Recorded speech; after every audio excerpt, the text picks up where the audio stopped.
Gente, nós falamos no último domingo, quem está acompanhando aqui, ó, a série que nós estamos falando sobre Apocalipse, nós falamos no último domingo sobre aquela questão da marca, do sinal da besta, e falar lá o número de homem, 666.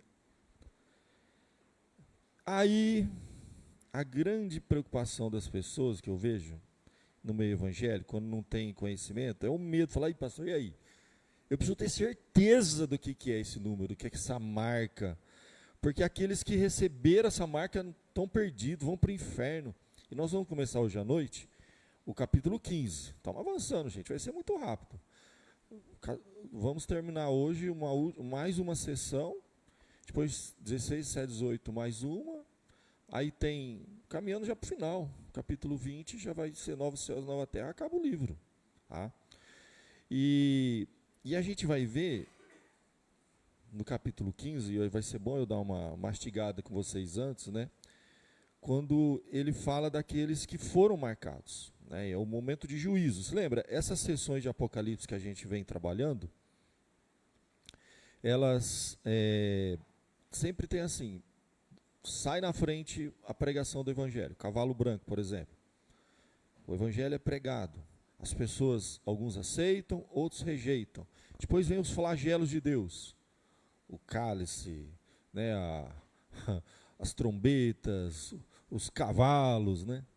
Na casa dos cavalos vem um branco, que é a pregação do Evangelho, a mensagem. Depois vem 3, né? Praga, fome, juízo, guerra. Sempre faz assim. E essa sessão que nós estamos vendo, a mesma coisa. Se você vai ver na sequência agora, hoje à noite, né?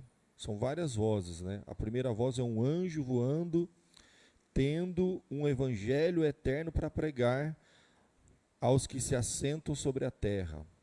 Aí depois uma segunda voz, outro anjo. Aí ele já vai trazer juízo. Então primeiro sempre Deus traz oportunidade de salvação, depois vem juízo. Nas outras vozes que o juízo vem, uma delas vai dizer assim: seguiu-se a estes outro anjo, o terceiro, e diz assim, que falava em grande voz: se alguém adora a besta e a sua imagem, e recebe a sua marca na fronte ou sobre a mão, também esse beberá do vinho da cólera de Deus, preparado sem mistura, do cálice da sua ira. Será atormentado com fogo e enxofre diante dos santos anjos e na presença do Cordeiro. A fumaça do seu tormento sobe pelo século do século. Não tem descanso algum, nem de dia, nem de noite. Os adoradores da besta e da sua imagem, e quem quer que receba a marca do seu nome. Nossa, um crente lê isso aqui, pelo amor de Deus, pastor, eu não posso ter essa marca, porque eu vou, e aqui é juízo. Se você observar, vai falar aqui, ó, quando ele diz assim, beberá do vinho da cólera de Deus sem mistura. É uma coisa muito interessante, porque a gente crê que Deus é um Deus justo que faz juízo na terra. Mas você sabia que o juízo de Deus nessa terra, hoje, né, ele é misturado. E agora ele fala que é sem mistura. Quando fala de vinho misturado e vinho sem mistura, sabe qual que é a diferença? O vinho misturado, ele é leve, ele é suave, ele tem uma determinada porcentagem de água, você precisa tomar muito dele para ficar bêbado. O vinho sem mistura, ele é forte, ele é puro. É aquele negócio que desce rasgando, sabe? A diferença é enorme. Você tomar uma bebida alcoólica misturada e uma sem mistura. E a ilustração é essa, que a justiça, o juízo de Deus, que ocorre aqui na terra, viu, gente? O juízo de Deus ocorre aqui hoje. Só que ele é parcial. Ele é cheio de misericórdia. Deus é longânimo. Deus está tolerando tanta maldade que a gente vê aí. Você às vezes não está aguentando, fala: Deus, o senhor não está vendo? Deus é mais misericordioso com a gente, sabia, gente? Tanto que ele manda o sol e a chuva sobre maus e bons. Deus é paciente demais. Deus abençoa os ímpios, eles têm saúde, eles trabalham, não estão nem aí para Deus, blasfemo de Deus, tudo, mas eles fazem, acontece, eles casam, eles têm filho, eles têm vida, eles vivem vivem aqui, ó, 50, 70, 80, 90 anos aqui nesse mundo, comendo, bebendo, curtindo a vida, e não estão nem aí para Deus. As pessoas cometem injustiça e se safam. Então o juízo de Deus aqui é totalmente misturado. É vinho muito fraco, e ele fala isso. Por quê? Porque se ele fosse matar todo mundo que fizesse uma coisa errada, ele está dando oportunidade de arrependimento. Quantas pessoas estavam longe de Deus, se converteram, muitos estão se convertendo, gente ímpia, gente que não está nem aí para Deus. Às vezes no final da vida, o cara passa a vida inteira fazendo coisa errada, no final ele se arrepende, pede perdão, Deus perdoa e ele vai passar a eternidade no céu. Passou aqui 70 anos fazendo o mal para todo mundo, no final da vida ele pede perdão, Deus perdoa. Eu falo, não é possível, Deus é tão bom, demais, demais, demais, demais. Mas por quê? Porque a ira de Deus, aqui, hoje, ela é parcial. Mas vai haver um momento, depois que essa primeira oportunidade de perdão for oferecida, o primeiro anjo que vem pregando perdão, né, a mensagem do evangelho, oportunidade para todo mundo. O cálice de Deus está segurando. Mas depois vem o segundo, o terceiro, aí, meu irmão, aí não tem mais jeito, a ira de Deus vem sem mistura, aí o cálice da ira. E aí ele vai falar sobre o juízo eterno, ele vai falar daqueles que serão atormentados no fogo e enxofre. Isso é o inferno, gente. Diante dos santos, ele vai dizer assim, pelos séculos dos séculos, nunca terão descanso algum, nem de dia, nem de noite. Aí fala lá, os que adoraram a besta, sua imagem, e que receberam a marca do seu nome. Só que aí que vem o ponto. Há uma grande discussão. A gente falou sobre isso domingo passado, brevemente. Será que essa marca, pastor? Quando sai o código de barra, quem é mais antigo aqui, achava que o código de barra, nossa, deve ser a marca, né? Porque falava um código, uma coisa que, se você não tiver, você vai ter muita dificuldade aqui na Terra, até para viver, para fazer as coisas comuns do dia a dia, para comprar, para vender. Aí agora inventaram o chip, né? A turma falou, pronto, é o chip. Quem recebeu o chip, e já está tendo implante de chip, sabe? Tem coisa que você faz, você já viu que a Samsung lançou um anel, que você coloca no dedo, você faz tudo com ele, você não precisa mais nem de carteira, cartão, celular, você passa o anel lá na maquininha, você paga as contas. E daqui a pouco vai ser um chip. Depois, quando lançar o negócio do dedo, nossa, fala, pronto, aí, ó, tá vendo? É a marca. Ó. Aí você põe o dedo lá, você compra, você vai num caixa eletrônico hoje, você não precisa ter documento nenhum. Você com o dedo, sei lá, você tira dinheiro, você paga, você compra. E daqui a pouco vai ter um chip, você vai passar a mão lá, tchum. Aí vão a marca da besta. Gente, você acha que Deus ia fazer isso? Deixa eu falar uma coisa para você. Marca da besta não vai ser uma pegadinha. Não vai ser uma coisa que você não vai ter certeza absoluta no que você está se metendo.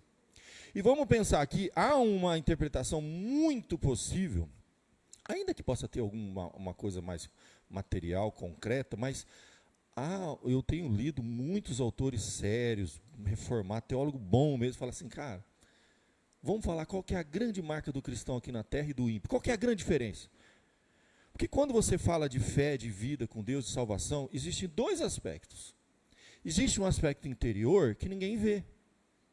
Mas existe um aspecto exterior que é público e que é necessário até para a nossa salvação, sabia? Se você abrir lá em Romanos capítulo 10, abre aí a Bíblia em Romanos capítulo 10, verso número 9. A salvação ela envolve duas coisas importantes, a gente esquece disso. Né? Jesus morreu na cruz, pagou os nossos pecados, o evangelho é pregado, você crê. Mas a nossa resposta a esse evangelho, pela graça e misericórdia de Deus, eu não vou falar aqui de predestinação, estou falando assim, ó, de uma forma horizontal. Vida, qual o sinal de que você realmente é de Deus? Romanos capítulo 10, verso 9 e 10. Quem que lê para a gente bem alto aí? Se tiver microfone sobrando aí, levanta a mão que o irmão vai levar até você, porque está sendo gravado, transmitido. Quem estiver ouvindo lá não vai acompanhar. Quem que vai ler para a gente? Levanta a mão. Romanos capítulo 10, verso 9 e 10. Pode ler, senhor Disseu. Romanos 10, verso 9 e 10. Se com a tua boca confessareis Jesus, com o Senhor em teu coração cresceu em Deus, e ressuscitou dentro dos mortos, serão salvos. Amém. Aí, porque continua. Com o coração se crê para a justiça e com a bênção se confessa a respeito da palavra, da salvação. Ótimo. Então, ó, existe dois aspectos, se você ver. O anterior era com o coração se crê para a justiça. Com a boca se confessa para a salvação. Então, olha que coisa profunda. Vamos entender aqui. A vida cristã, ela precisa ser externalizada. Não tem como ter um relacionamento com Deus secreto, oculto. Gente, nem um relacionamento humano Você não ia achar estranho você estar num relacionamento que a pessoa esconde você? Chega num lugar público, tira a mão, não quer pôr aliança, as redes sociais não está claro lá que você é uma pessoa comprometida. A gente sabe que existe relacionamento assim, está escondendo de alguém. Geralmente quando isso acontece porque tem outras opções, a pessoa não quer queimar o filme, quer se manter disponível. Isso é básico nas regras nossas de relacionamento. E quando a gente assume publicamente, tudo muda. Tudo muda. Tu não fala, já está cometido, próximo, vai para outro. Entendeu? A gente brinca, por exemplo, rede social, todo mundo sabe. Rede social é uma, como é que a gente fala assim? É site de relacionamento disfarçado, gente. Vocês meninos, a primeira coisa que você faz quando você conhece um rapaz, fala, bonitinho, deixa eu ver no Instagram se ele tem namorado. Não é assim? Não é assim que funciona? Na igreja vai isso aí, né? Primeira coisa que você faz, fala assim, não tem uma foto com o namorado aqui, ó, tá disponível. Beleza, vou mandar um oi para ele, vou dar um coraçãozinho na foto que ele postou lá na academia. Não é assim que funciona? Mais ou menos, né? Aí se ele marca lá uma menina, pronto, já era esse. Próximo. Todo mundo sabe que rede social é site de relacionamento. Por quê? Porque é uma forma de você assumir publicamente. Assumiu, acabou, meu irmão. Você vai fechar um monte de porta, já era. Né? E uma pessoa que está no relacionamento, você olha lá, você não sabe, está solteiro? Não está, não sei, não acha uma foto, peraí, não sei. É muito estranho, tem alguma coisa estranha. Não é confiável. No mínimo, não é pessoa de confiança. Então isso é básico. Se no relacionamento é assim, se você não assume publicamente, esse relacionamento não vai para frente, a gente sabe. Não tem nem como, é impossível, tá? Então, é um relacionamento que não tem transparência, não tem paz, não tem, sabe, é sempre insegurança. Isso é básico. Gente, Deus, a Bíblia fala que o Espírito Santo tem ciúmes da gente. Se você tem um relacionamento com Deus, chega na roda de amiguinho, eles estão contando uma piada suja, e você fala assim, nossa, se eles souberem que eu sou cristão, eu vou ser cortado do grupo. Eu não vou ter mais. E isso acontece às vezes. Você já deve ter se visto em situação que se você se posicionar, você vai ser o chato, você vai ser, olha, o crentão aí, ó, tá vendo? Olha, é um chato mesmo, pelo amor de Deus. Aí toda vez que você chega no grupo, eles estão lá rindo, falando alguma coisa, você chega, eles, Eu vivi isso na minha adolescência, vocês não viram isso? Vocês não viviam isso? Aí tem uns meninos lá com o celular vendo pornografia, aí você chega, bom, os crentes de hoje chegam, deixa eu ver. Não pode, né? Aí você chega lá, você entra na roda, não mostra, é crente, o crente está chegando, gente, para, o crente está chegando. Você vai sendo cortado do grupo, você paga um preço. Falando para os jovens isso, a gente paga um preço, você está assumindo publicamente. O que eu quero dizer com isso? Quando a Bíblia fala do tal do sinal, e ele fala na fronte, há uma grande possibilidade, muita gente acredita isso, que a marca da besta e a marca do cordeiro, que a Bíblia sempre vai falar disso em Apocalipse, viu gente? Vocês vão ver muito. Marca da besta, marca do cordeiro. Aquele que tem a marca da besta foi para o inferno. Aquele que tem a marca do cordeiro foi para o céu. A marca. A gente fica procurando. Cadê a marca? Cadê o sinal? Não posso pôr. Aí é chip. Aí eu não sei o que. É código de barra. Aí eu não sei o que. Para. Não é isso. Eu acredito. É o mais provável, gente. É o mais provável.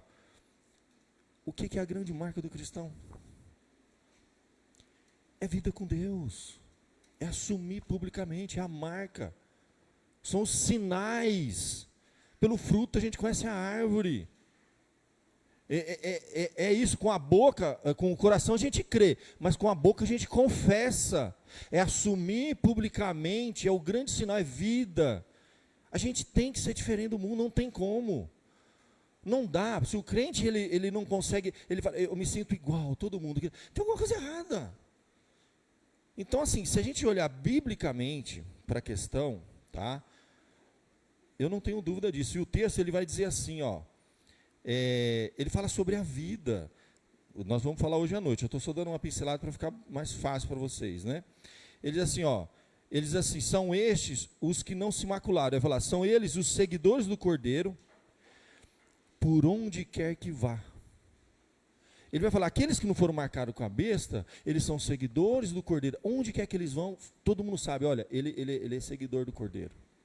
Ele continua dizendo assim, são os que foram redimidos dentre os homens, primícias para Deus e para o Cordeiro, não se achou mentira na sua boca, não tem mácula. Ele está falando que aqueles que são salvos, aqueles que creem com o coração, mas confessam com a boca, são aqueles que têm uma vida que qualquer um olha e fala assim, é crente. Ele vive diferente. Então, Apocalipse 15, que nós vamos entrar agora, fala muito sobre isso. Os que foram marcados com a besta vão para o enxofre. Os que foram marcados com o sinal do cordeiro. E é interessante que os dois falam, a fronte e a mão direita. Fronte e a mão direita. O que isso lembra? Fronte é uma coisa visível, todo mundo percebe. É vida. E mão direita? Mão direita sempre representa o quê? Obras. Aqueles que não são de Deus, é nítido, está na testa escrito, pela vida que eles levam, pelas obras deles. Será que o sinal da marca não é isso? Há muita gente que interpreta que é isso. E a turma fica viajando, achando que vai ser uma pegadinha. Colocou, pronto, vai para o inferno. Para, será que Deus vai fazer isso? Se Jesus morreu na cruz por você, tá? Nada, nem ninguém poderá te separar, nem você. Se você falar assim, eu não quero mais para o céu, Deus falou, você não tem opção, não tem escolha. Isso nunca vai acontecer, que nem é louco. Eu quero ir para o inferno, Deus. Isso não existe, né? Até os ímpios vão querer ir lá, quem crê que quer ir para o inferno. Não existe, mas se existisse, não tem como. A Bíblia diz que nada poderá nos separar do amor de Deus que está em Cristo Jesus. Nem a vida, nem a morte, nem principados, potestade, nem nada. Nem você. Já falei milhões de vezes, fiz vários estudos. Então, é muito provável que esse sinal da besta é a marca dos que seguem o cordeiro, dos que seguem a besta. E vai ficar muito claro. Porque eles creem com o coração, mas eles confessam com a boca, eles assumem publicamente. Eles têm uma marca. Se você é crente mesmo, se você vive isso, há uma diferença enorme entre aqueles que creem e aqueles que não creem. Aqueles que têm uma vida com Deus e aqueles que não têm uma vida com Deus. A Bíblia fala, não peço que os tires do mundo, mas que o livre do mal. Você vai ver no mundo que não te pertence, você não é desse mundo. Não adianta você se encaixar no grupo, você não vai se encaixar. A Bíblia fala, enquanto depender de vós, tem de paz todos os homens. A gente não vai sair criando confusão com todo mundo, lá no trabalho. A gente quer paz, lá na escola, na faculdade, os amigos, os parentes, né? Natal está chegando, gente. Vai reunir todo mundo, entendeu? Lá tem crente e não crente. Tem gente que vai entortar o caneco, vai acabar com a festa. Toda a família tem esses problemas. Você vai ter que aprender a conviver com as pessoas. Mas você não é desse mundo. Você é um peregrino. Você é marcado pelo Cordeiro. E as pessoas têm que olhar na fronte, é a maneira de falar isso. Ver de longe, essa pessoa tem a marca do Cordeiro. Você sabe que é interessante, né? Os seguidores de Jesus foram lá em Atos dos Apóstolos, né?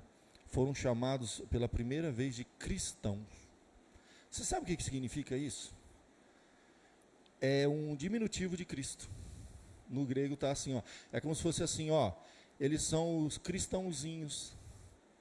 Sabe, hoje a turma fala que o cara que segue Bolsonaro, a turma fala assim, é bolsominion. Não é, Brasil?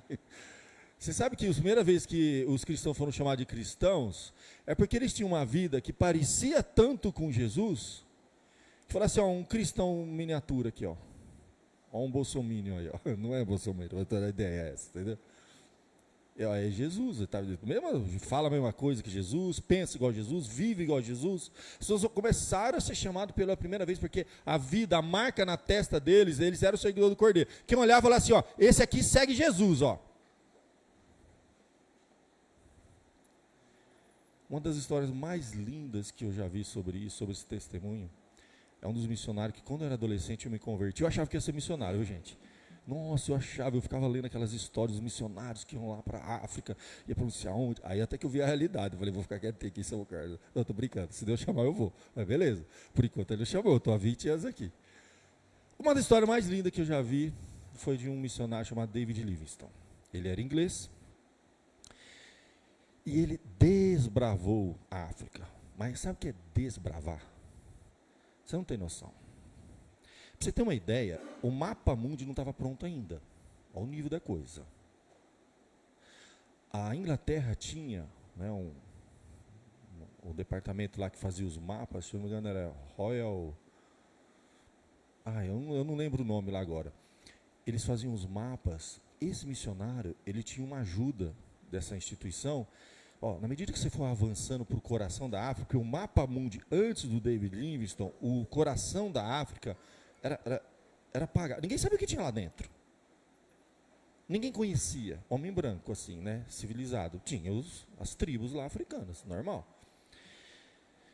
Por exemplo, eles faziam algumas expedições para avançar e conhecer novas tribos e pregar o evangelho, que assim, ó, nós temos mantimento para tantos dias de viagem, regiões desérticas, às vezes, na África tem muito deserto, tantos dias, depois de tantos dias vai acabar. Se a gente não achar água, não dá para voltar, nós vamos morrer. Imagina, você ir para uma expedição, para um lugar, o mapa mundo não está pronto, você não sabe o que tem lá dentro. Você vai viajar 15 dias a pé, você tem comida, mantimento, água para 15 dias. Até lá você tem que achar água. Entendeu? E ele ia avançando, ia. E às vezes achava. Pra você ter uma ideia, na África tem cataratas batizadas com o nome da rainha da Inglaterra, que foi ele que batizou. Ele tem os equipamentos, ele fazia o mapeamento dos rios, dos lagos, das coisas que ele encontrava.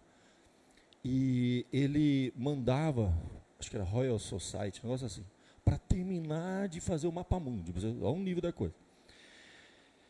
E ele dedicou a vida dele. Foi muito jovenzinho para a África, ficou lá até morrer. Só que, de vez em quando, ele voltava para a Inglaterra. E uma das voltas dele, a rainha da Inglaterra, isso 1800 e pouco, né? Chamou ele e falou assim, olha, seu trabalho. Aí ele apresentava os projetos, como é que era, tudo, né? Atualizava o mapa mundi, as tribos, as pessoas converteram, ele batizou e pá, que legal. Falou assim, nossa, esse trabalho é extraordinário. Nós vamos fazer o seguinte, a rainha da Inglaterra falou para ele, tem um projeto para você. Você não precisa mais voltar para a África, você vai ficar aqui na Inglaterra e nós vamos construir um instituto para preparar missionários para mandar para lá.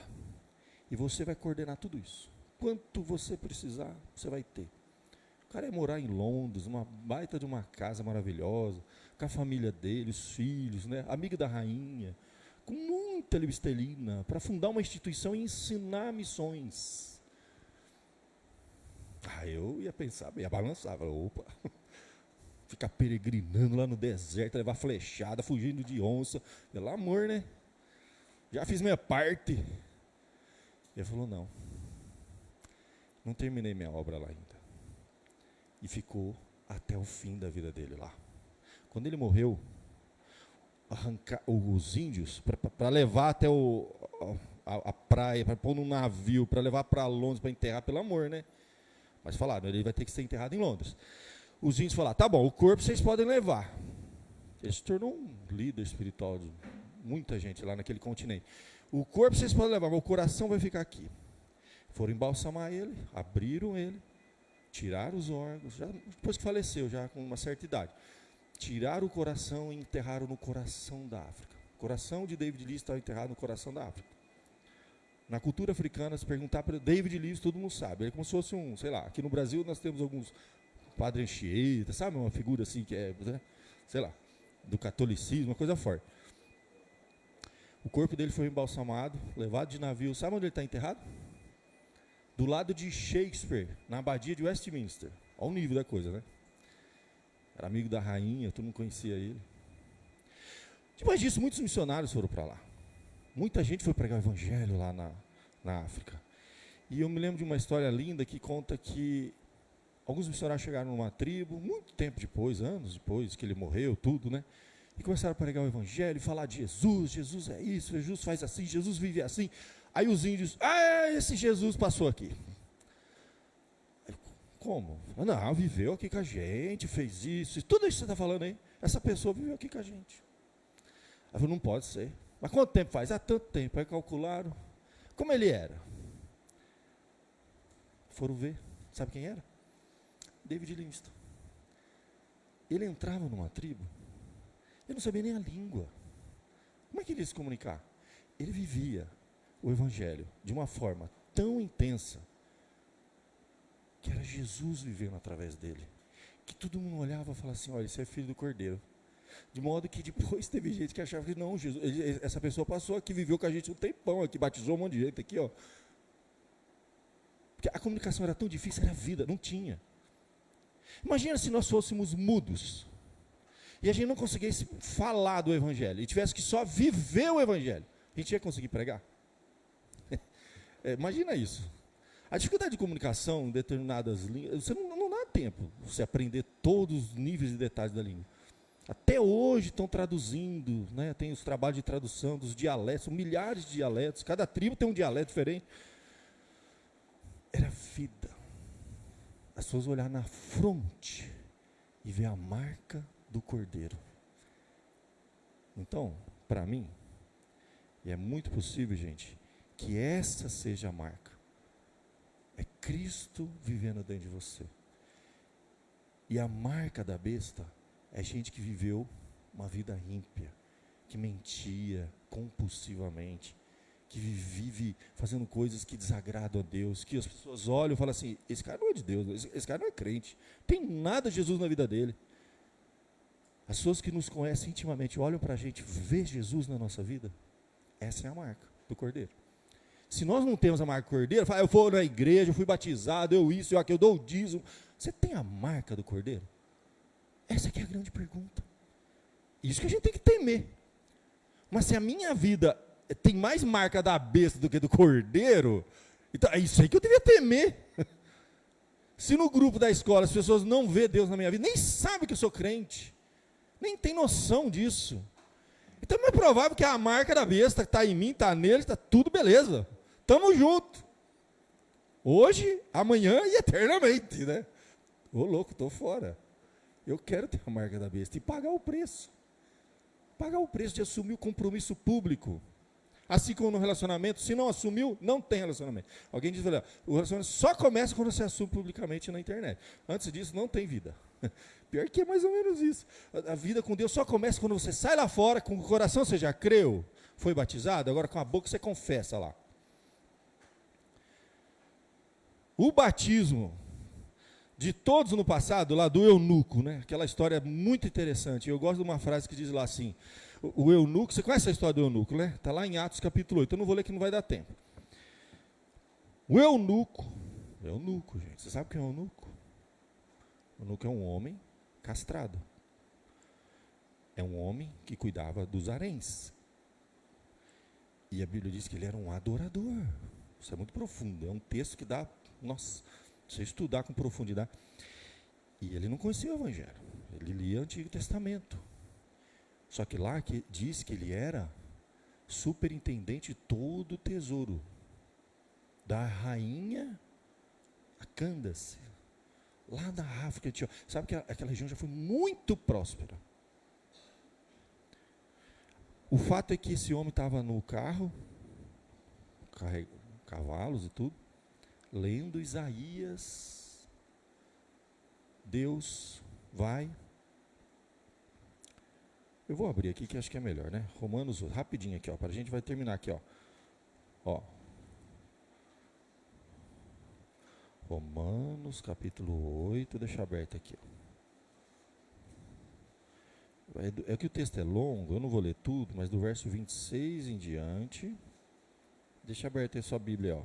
Romanos 8, 26, não, Atos, meu Deus, Atos 8, é verdade, que Romanos. Esse meu óculos mais atrapalha que ajuda. Atos 8, eu falei Atos, né? Não falei Romanos. Atos 8, Romanos que a gente estava lendo aqui. 26 em diante. O que diz aí? Ó. Filipe e eunuco. Um anjo manda Filipe, dispõe-te e vai para o sul e vai para o deserto. Ele foi para o deserto, Deus conduzindo o encontro. E a Bíblia diz que um etíope, eunuco, alto oficial de Candace, rainha dos etíopes, era superintendente de todo o tesouro, é o que administra toda a riqueza do país. Que viera adorar em Jerusalém, estava de volta, sentado no seu carro, vinha lendo o profeta Isaías. E o Espírito fala para Filipe, aproxima-se dele. Isso era comum, caravanas, as pessoas, até uma questão de proteção. De muitas pessoas, elas juntam e vamos junto, uma viagem aqui, né? Então é normal, ele deve ter sentado, se aproximado, a carroça andando devagar, e aí ele ouviu a voz, eles liam em voz alta, os judeus até hoje, eles leem em voz alta, e aí ele estava lendo, e o Filipe do lado, e o cara lendo lá, cavalinho. Aí Filipe vai e pergunta lá, perguntou, compreendes o que você está lendo? Você está entendendo o que está lendo? E ele respondeu, como que eu vou entender se alguém não explicar? Estava lendo, não está entendendo nada. Estava lendo Isaías lá, em hebraico. Aí, ora, a passagem da escritura que estava lendo é essa. Foi levado como ovelha ao matadouro, tal. A Bíblia diz então que o eunuco falou, peço-te que me expliques a quem se refere o profeta. Aí ele vai fazer as perguntas dele, a ele mesmo, de si, de outro. Então, Filipe explicou, e começando por esta passagem, anunciou Jesus. Dá a entender que eles pararam num lugar que havia água, e o eunuco vai dizer assim, eis aqui água, o que me impede de eu ser batizado? A resposta do Filipe é muito importante. É lícito se crês de todo o coração. E ele fala, creio que Jesus Cristo é o Filho de Deus. Aqui você tem esses dois lados. Por quê? Ele creu com o coração. Ele precisava agora assumir publicamente. Então, o batismo é uma manifestação externa de algo que já aconteceu internamente. Ele já foi lavado com o lavar regenerador do Espírito Santo. O Espírito Santo já foi derramado na vida dele, já regenerou, já salvou, já selou. Aquilo que a Bíblia diz que quando Paulo pregava para Lídia, vendedora de púrpura, muitas mulheres estavam junto com ela, mas uma delas era o momento. A Bíblia diz que o Espírito abriu entendimento para ela compreender as Escrituras. Então o Espírito já trabalhou. Então ele já foi lavado interiormente. Porque batismo tem dois aspectos. Tem o interno com o Espírito Santo e tem o externo com água. Mas o externo é para as pessoas verem. O interno Deus já viu. Então Deus já viu que o eunuco acreditava de todo o coração. Só que Filipe pergunta, você só vai assumir publicamente se você realmente já crê de todo o coração. É uma realidade aqui dentro. Porque senão, a gente pode assumir publicamente uma coisa que a gente não resolveu aqui dentro. Aí, aplicando para a questão dos relacionamentos, é quando a gente assume publicamente um relacionamento, mas você não está resolvido aqui dentro. Você entende? Porque existe um tempo. Esse tempo não são anos, são meses, viu, gente? Se tem anos aí, porque está enrolando. Alguns meses, já dá para você saber. Então, a mesma coisa. Se a pessoa já conhece a Cristo de todo o coração, crê nele, não dá para esconder. Com a boca, se com o coração crer e com a boca confessar, será salvo. A salvação, ela depende de um compromisso público, que é a marca na testa.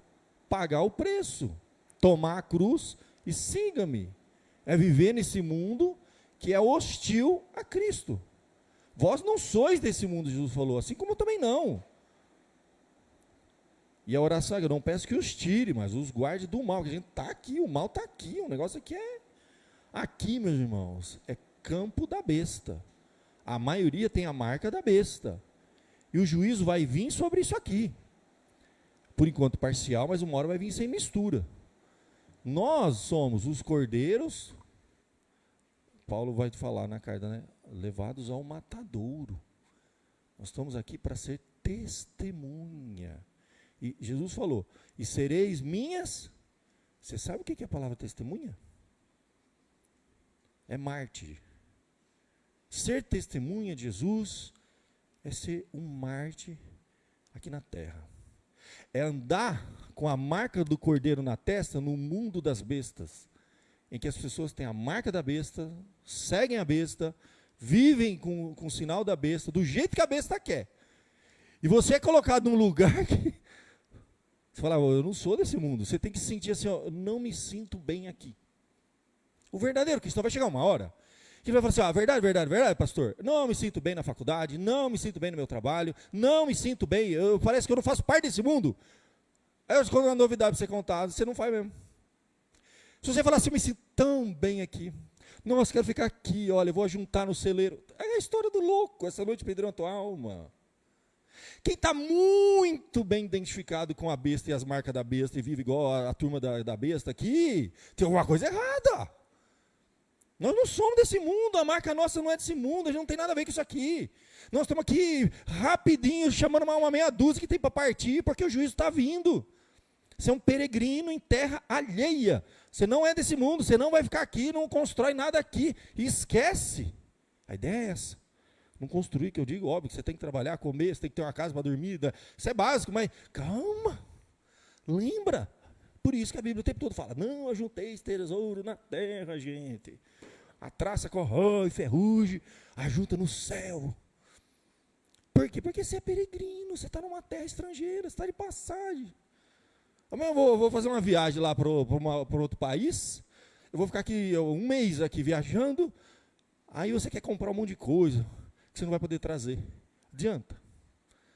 Aí você compra carro, mas vai ficar lá.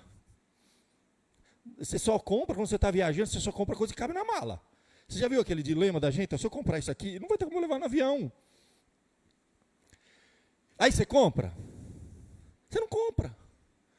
Se você está viajando para outro país, você vai voltar, você só vai comprar o que cabe na mala. Se a gente for pensar bem, a gente aqui na Terra, a gente devia olhar assim, ó, isso cabe na mala, e vai levar para o céu esse negócio aqui? É mais ou menos isso que a gente teria que fazer. Claro, como eu disse, você tem que ter um carro para trabalhar, você tem que ter uma casa para dormir, uma cama, comida, a gente sabe, isso é o básico, tudo bem. Mas, lembra, não vai caber na mala. E qual que é a mala do crente? De todo mundo que parte desse mundo, é uma caixa de madeira desse tamanho. Tem 2 metros. Você tem que olhar para as coisas e falar assim, cabe aqui nessa caixa? Dá para levar? Minha avó falava assim, caixão não tem gaveta. Não é isso que a gente fala? Caixão, minha avó que falava, né, pra gente. Caixão tem gaveta, meu filho. Não adianta ficar aí sofrendo por coisa que vai ficar aqui. E a gente sofre, né? Que parece que, ai, Jesus vai morrer. Você sofre no seu trabalho? Amém. Porque você não tem nada a ver com aquilo lá mesmo. Você sofre convivendo com gente e que você não aguenta mais. Infelizmente, muitos estão com a marca da besta. E felizmente você tem a marca do cordeiro. É por isso que não bate luz e trevas. Quando eu vejo um crente que tem muita comunhão com as trevas, muita, transforma a gente ímpia em amigo íntimo, para trocar influência, comunhão, conselho. Não há. Por isso que a Bíblia fala, comunhão, luz e trevas. Não bate. Quando eu vejo um crente que se identifica demais, pessoas que se sentem tão bem, tão confortáveis. Salmo, gente. O que o Salmo fala? Não se assenta na roda. É para ler isso aí. Isso aqui não é poesia, não, gente. Isso é vida. Vamos abrir lá, ó. O que diz o Salmo? Ó, bem-aventurado o homem que não anda no conselho dos ímpios. Quando eu vejo o crente se assentar na mesa com os ímpios e trocar conselho, intimidade, amiguinho, cuidado se você é amiguinho de quem tem a marca da besta. E eu vou achar estranho que está batendo tudo, pastor. Eu falei, mas estranho, né? Não anda no conselho dos ímpios, não se detenha, ficar um pouquinho mais de tempo. Não se detém no caminho dos pecadores e não se assenta na roda dos escarnecedores. Porque a gente começa primeiro a andar com aquela pessoa, depois a gente se detém, a gente fica muito coladinho com aquela pessoa, quando me percebe, você sentou já, meu irmão, aí já era. A ideia é essa, andar, parar, sentar. Quando sentou, meu irmão, está na roda dos escarnecedores. Se assenta na roda dos escarnecedores. A gente escarnecendo de Cristo, é a besta zombando do cordeiro e você lá rindo. Vai rir junto eternamente, entendeu? Tem alguma coisa estranha. Essa história de fluência é muito mais séria do que a gente imagina. Você lembra da mulher de Ló? Mulher de Ló, gente. A mulher de Ló estava presa. Ela andou, ela parou, ela se assentou. O enxofre desceu e ela voltou e virou estado de sal. Tem gente que está com a gente, mas o coração não está lá. Por isso que tem conflito, não tem paz. Às vezes é dentro da nossa casa. Se você tem alguém dentro da sua casa que não está em sintonia espiritual com você, você vai ter conflito. Você vai ter que aprender a lidar com isso, não é fácil. Muita oração. Às vezes a gente percebe pessoas se afastando lentamente, aí você vai ver, é alguma convivência que aquela pessoa está tendo. É algum amiguinho fazendo a cabeça. É valores trocados, normalizados. Se você andar com uma pessoa que mente muito, daqui a pouco você está mentindo sem perceber. Daqui a pouco. É a diferença de pecado, iniquidade e transgressão. Pecado é quando você, rapidamente você se arrepende. Iniquidade é quando aquilo começa a se repetir mais vezes na sua vida. Transgressão, meu irmão, você já chutou o pau da barraca, você não está mais nem aí. Você faz aquilo e nem se arrepende mais. Eu vi uma vez uma ilustração falando da mentira. Mentira que às vezes a gente tem que falar que nunca contou uma mentirinha, está mentindo. Já, né? A pessoa fala, fulano, você vai em tal lugar? Eu não posso. Você não está afim de ir, mas você não fala totalmente a verdade, aquela coisa. Às vezes você conta uma mentira e fala, não devia ter falado isso. Isso é pecado. Você pede perdão, bola para frente. Iniquidade, você começa a repetir. Transgressão, meu irmão, você mente compulsivamente. Você já nem tem mais resistência. O inimigo entrou, tomou conta, a marca da besta, sai e desce. O crente, ele não vive em transgressão. Por isso que a Bíblia fala, o crente não vive pecando. Porque ele já foi para um outro nível. Pecado, iniquidade, transgressão. Aí já é demais. Entende? Então o nível, acho que a inversão é outra. Preciso ver o texto lá. Pecado, transgressão e iniquidade. Não lembro. O fato é esse, a lógica é essa. Amém, meu irmão? Você tem a marca do Cordeiro. Então viva a marca do Cordeiro. Amém? Vamos encerrar com uma oração essa parte? Já deu todos os sinais aí que tinha que dar? Já, né? As crianças vão fazer alguma coisa aqui? Não? Não? Vamos encerrar então, Nelson? Chega aí para a gente orar. A gente ora e já entrega os negócios, tá bom? 4 convites. Deixa eu fazer uma oração para encerrar a aula e aí a gente entrega o convite. Vamos orar. Pai amado, graças te damos, Senhor, pela tua igreja, onde aprendemos, Senhor, a verdade. Sonda, ó Deus, o nosso coração. Vê se é em nós algum caminho mau e guia-nos no caminho eterno. Não deixe, Senhor, que a gente ande, se assente na roda dos escarnecedores. Nos afasta, Senhor, disso. Que a gente possa ser testemunha, andar esse mundo com a marca do Cordeiro, bem nítido, na fronte, para que todos vejam que Jesus é real em nós. E assim, ó Deus, sejam tocados pela mensagem do Evangelho e sejam salvos. É só por isso que estamos aqui ainda nesse mundo. Pois é em nome de Jesus que nós oramos. Amém.